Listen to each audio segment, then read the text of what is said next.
MS word में हम देखेंगे आज पेज लेआउट में पोजीशन ऑप्शंस। ये आप देख रहे हैं पोजीशन। अभी फ़िलहाल ये ऑप्शंस हाईलाइटेड नहीं है।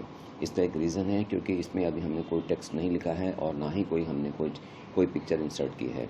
ये तभी हाईलाइट होगा जब अगर आप टेक्स्ट लिखेंगे और उसके साथ में कोई पिक्चर इंसर्ट करेंगे। तो चलिए हम चलते हैं इस ऑप्शन का यूज़ करने के लिए। मैंने नेक्स्ट पेज पर मैं कंट्रोल एंटर प्रेस कीजिएगा। मैंने कंट्रोल एंटर प्रेस किया और यहाँ पर आप थोड़ा सा फ़ॉन्ट काफ़ी 40 आ रहा है, 40 थोड़ा कम कर दीजिए फ़ॉन्ट 15 करके। आप यहाँ पर आप कोई भी पैराग्राफ टाइप कर सकते हैं। मैंने पैराग्राफ टाइप नहीं किया, मैंने केवल एक फंक्शन यूज़ किया है RAND। एंटर प्रेस कर लीजिएगा। तो देखिए ये आपका टेक्स्ट आपके पेज पर आ चुका है और इसमें कॉपी पेस्ट कर देता हूँ ताकि पूरे पेज पर ये टेक्स्ट दिखाई दे। उसके बाद पिक्चर इंसर्ट की जाएगी, control C and control V। तो अब इसको मैं जस्टिफाई करता हूँ। मैंने सेलेक्ट किया, आप होम पर टैब पर जाएंगे और यहाँ पर ये जस्टिफाई ऑप्शन है, कंट्रोल J, यहाँ पे क्लिक कर दीजिएगा। ये देखिए ये टेक्स्ट आपका आ चुका है पेज पर।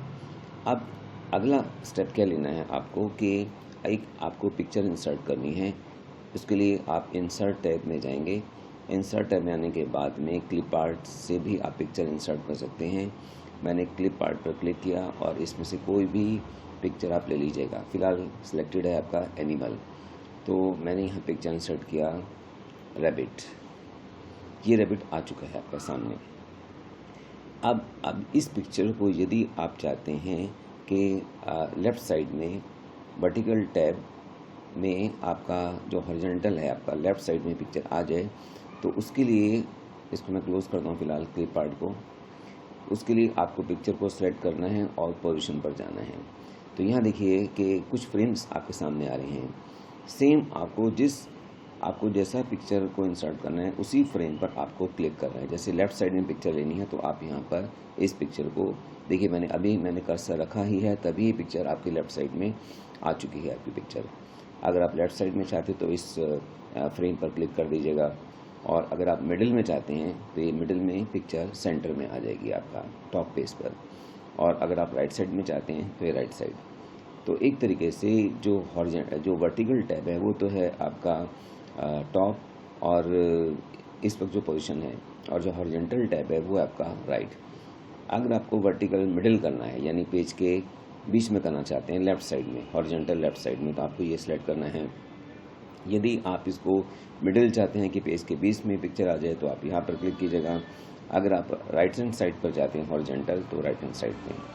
अगर आप पेज के बॉटम पे चाहते हैं वो भी लेफ़्ट साइड में, तो आप बॉटम पे आ जाएगी। लेफ़्ट साइड में देखिएगा पेज के बॉटम में आ चुके हैं और ये हॉरिजॉन्टल जो है वो अलाइनमेंट आपका लेफ़्ट है।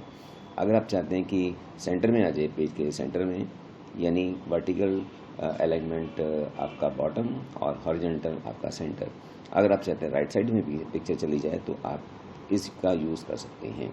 तो मैंने यहाँ पर क्लिक किया तो इस तरह से पिक्चर आपकी राइट हैंड साइड में चली जाएगी। तो ये ऑप्शंस एक इजी ऑप्शंस है पोजीशन का। नेक्स्ट ऑप्शन है रैप टेक्स्ट। रैप टेक्स्ट के लिए भी जिस तरीके से आपने पेज लेआउट में पोजीशन ऑप्शन यूज़ किया था, पोजीशन ऑप्शंस के लिए एक टेक्स्ट का होना ज़रूरी है और एक पिक्चर का होना ज़रूरी है। इसी तरीके से रैप टेक्स्ट के लिए भी एक पिक्चर का होना ज़रूरी है और एक टेक्स्ट का होना ज़रूरी है। तो मैं चलता हूँ आपको लेकर पेज नंबर 2 पर, क्योंकि यहाँ मैंने टेक्स्ट लिख चुका हूँ। यहाँ पर मैं ये टेक्स्ट आपके सामने आ चुका है और अब आपको अगला काम करना है कि कोई पिक्चर इंसर्ट करनी है।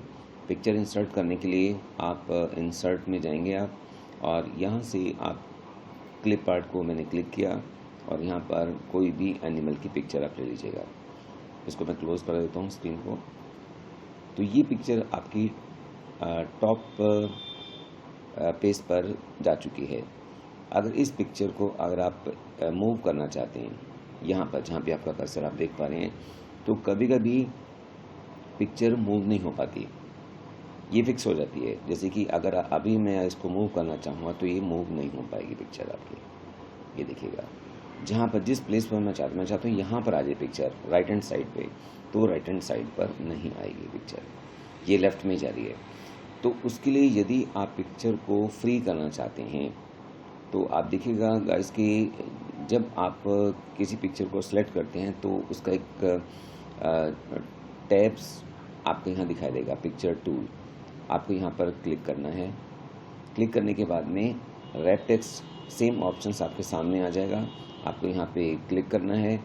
क्लिक करने के बाद में ये ऑप्शंस है आपका थ्रू, आपको थ्रू पर क्लिक करना है। अब आपकी पिक्चर फ्री हो सकती है और फ्री हो चुकी है, आप कहीं पर भी ले जाएगा। देखिए यहाँ पे प्लेस करता हूँ, यहाँ पिक्चर आ गई। आप यहाँ पे मैं रखता हूँ, यहाँ पिक्चर आ गई। कहीं पर भी फ्रीली आप ले जा सकते हैं, अपनी पिक्चर को मूव करा सकते हैं। एक तो ये ऑप्शंस का यूज़ है इसका, रैप टेक्स्ट का। दूसरा होता है कि अगर आप चाहते हैं कि जो टेक्स्ट है अराउंड द पिक्चर आ जाए, आपका टेक्स्ट यानी जो टेक्स्ट है पिक्चर के चारों तरफ आ जाए, तो उसके लिए आप स्क्वायर का यूज़ कर सकते हैं। आप देखिएगा यहाँ लिखा है स्क्वायर, तो मैंने यहाँ पे क्लिक किया स्क्वायर। अब आप देख सकते हैं कि ये जो टेक्स्ट है एक स्क्वायर की शेप में आ चुका है पिक्चर के चारों तरफ। तो इस तरीके से इसका हम यूज़ कर सकते हैं। और भी ऑप्शंस हैं इसमें, आप इसको सेलेक्ट कीजिएगा, वापस आ जाइएगा टेक्स्ट रैपिंग में। अगर आप चाहते हैं कि केवल top and bottom he text दिखाई दे आपका, तो यहाँ पर क्लिक कर दीजिएगा। तो मैंने क्लिक किया।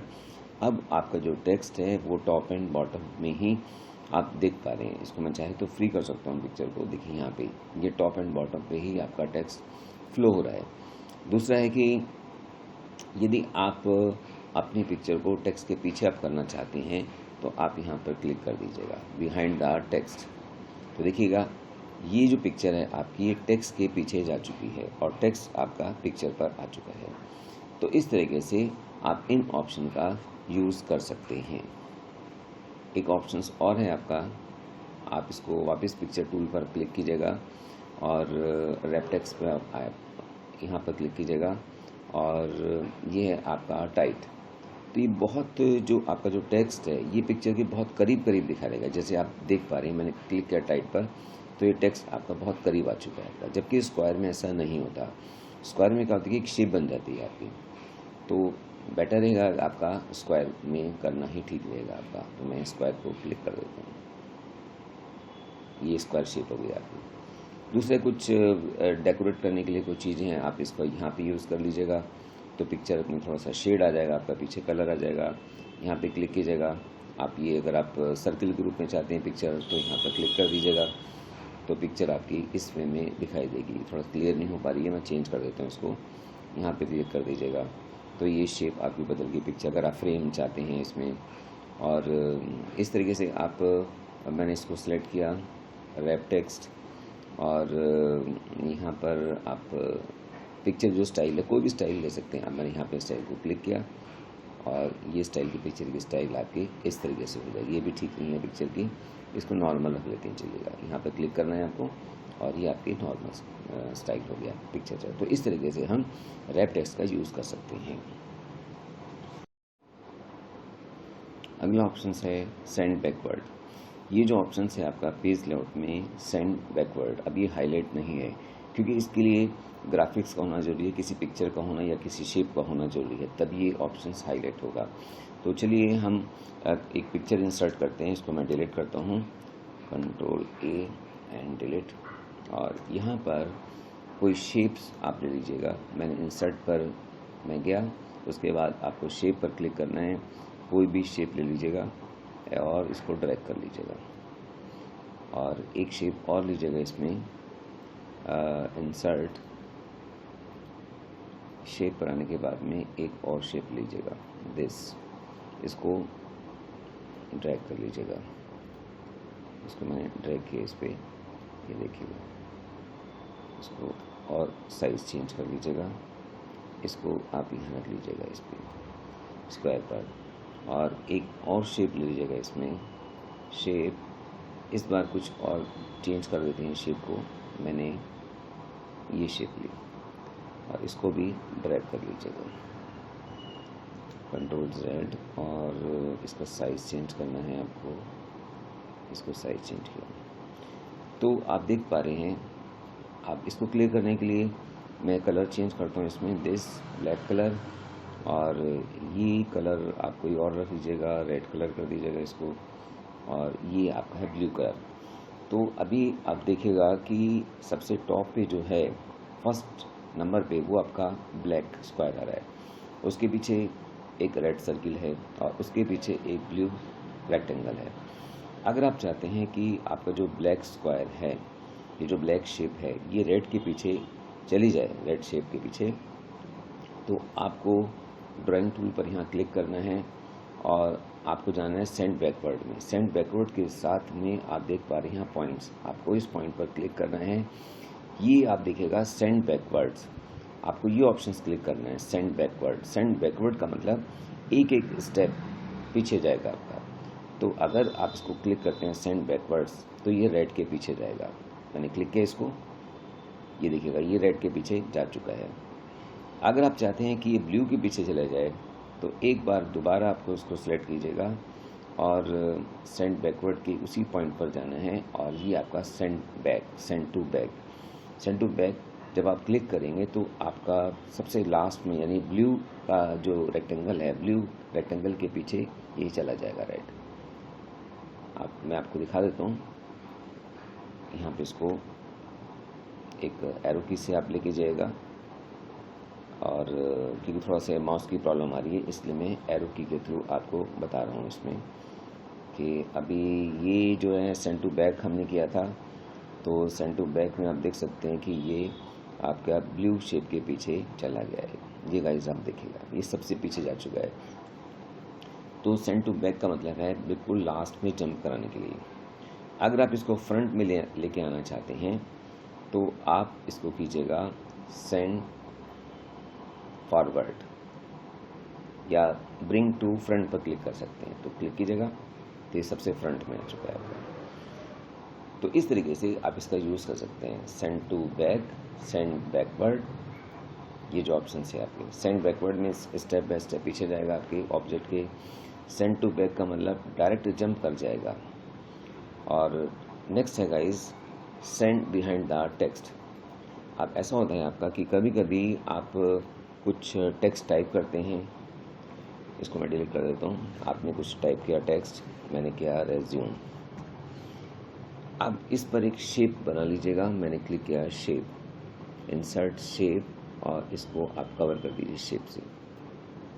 यहाँ पे अभी मैंने क्लिक किया इसको, यहाँ पे थोड़ी सी एक माउस की प्रॉब्लम आ रही है इसकी वजह से, उसको मैं डिलीट कर देता हूँ। यहाँ शेप पे आने के बाद में ये लीजिए सर्किल और ये आपने शेप को लिया। अब ये टेक्स्ट छुप चुका है पीछे आपका। अब हम चाहते हैं कि टेक्स्ट सामने आ जाए, तो आपको केवल इतना करना है, सेंड बैकवर्ड पर जाना है और सेंड बिहाइंड द टेक्स्ट कर लीजिएगा। मैंने क्लिक किया सेंड बिहाइंड द टेक्स्ट, तो आपका जो सर्किल है वो टेक्स्ट के पीछे जा चुका है और टेक्स्ट आपका सामने आ चुका है। तो इस तरीके से हम इसका यूज़ कर सकते हैं। अगला ऑप्शन है आपका ग्रुप अनग्रुप। ग्रुप के लिए भी आपका ऑब्जेक्ट का होना जरूरी है, किसी शेप का होना जरूरी है। जिस तरीके से आप देख पा रहे हैं 3 शेप है। अभी ये अनग्रुप हैं। अनग्रुप मीन्स कि सभी एक दूसरे से अलग हैं। अगर आप इनका ग्रुप बनाना चाहते हैं, यदि आप चाहते हैं कि तीनों ऑब्जेक्ट एक साथ मूव हों, तो उसके लिए आपको ग्रुप बनाना जरूरी होगा। तो अब हम चलते हैं कि किस तरीके से ग्रुप बनाए जा सकते हैं। सबसे पहले जो भी आपने ऑब्जेक्ट बनाए हैं, तीनों ऑब्जेक्ट को आप बारी बारी से सिलेक्ट कीजिएगा। आपको यहाँ पे क्लिक करना है। अगर मल्टीपल ऑब्जेक्ट्स हैं और मल्टीपल एक से ज़्यादा ऑब्जेक्ट हैं और उनको सिलेक्ट करना हो, तो पहले आप फर्स्ट ऑब्जेक्ट पर क्लिक कीजिएगा, सिंगल क्लिक करना है आपको।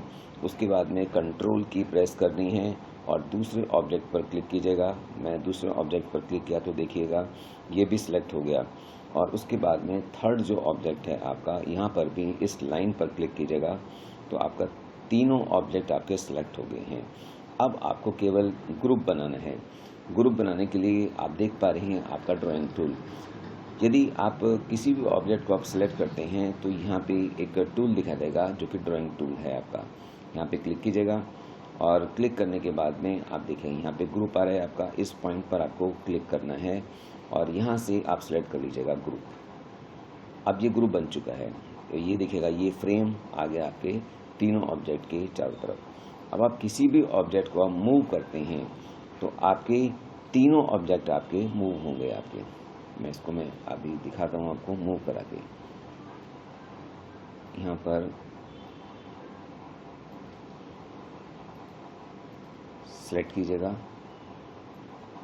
और ये देखिए तीनों ऑब्जेक्ट आपके मूव हो रहे हैं एक साथ। ये देखिएगा तीनों ऑब्जेक्ट आपके मूव हो रहे हैं। तो इस तरीके से ग्रुप बना सकते हैं आप। यदि ग्रुप को आप तोड़ना चाहते हैं तो आपको तीनों ऑब्जेक्ट को सिलेक्ट करना है और सिलेक्ट करने के बाद में वापस आप जाएंगे ग्रुप पर और उसके बाद में आप देख पा रहे हैं इसमें लिखा है अनग्रुप। तो आप अनग्रुप पर क्लिक कर दीजिएगा। मैंने क्लिक किया इसको। अब ये सभी अलग अलग हो चुके हैं आपके। देखिएगा अगर एक ऑब्जेक्ट को मूव करेंगे तो एक ही ऑब्जेक्ट आपका मूव होगा, बाकी नहीं होंगे क्योंकि ये अनग्रुप हो चुके हैं। तो इस तरीके से ग्रुप और अनग्रुप हम कर सकते हैं।